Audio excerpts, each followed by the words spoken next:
Let's have some real talk about interest rates. In the mortgage world, we use a term called a par rate.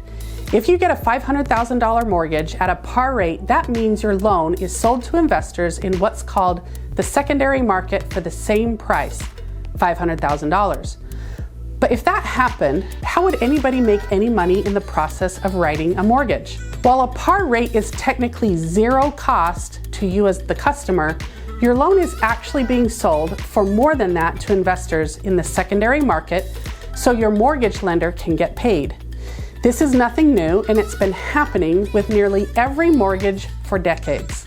What's different today is that it is very hard for you as the buyer to get a par rate on your mortgage.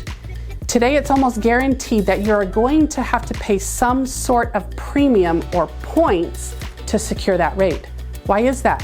Think about it this way. If you're an investor and you're buying a mortgage loan that is worth $500,000, but you're paying an extra $10,000 or $15,000 for it, how are you supposed to make any money?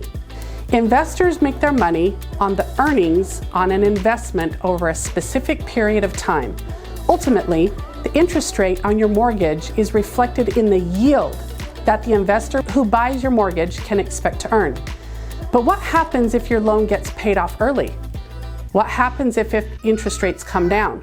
You're most likely going to refinance your mortgage to a lower rate, and the investor is not going to be able to recoup that extra money they paid. So what's the point of all this?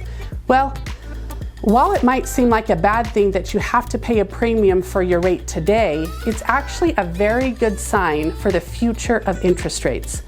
The fact that investors are not willing to buy your loans at par today means they believe that interest rates will go down as inflation starts to come down. Investors are charging a premium upfront for rates to make sure they're not losing money on their investment. So my advice today is this: marry the home, date the rate. If you find a home you love, bite the bullet on the interest rate and start building equity now.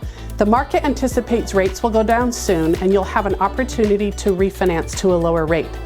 The extra money you'll spend on a higher rate for a little while is nothing compared to the wealth you'll be losing out on by not earning your equity on your home. Marry the home, date the rate.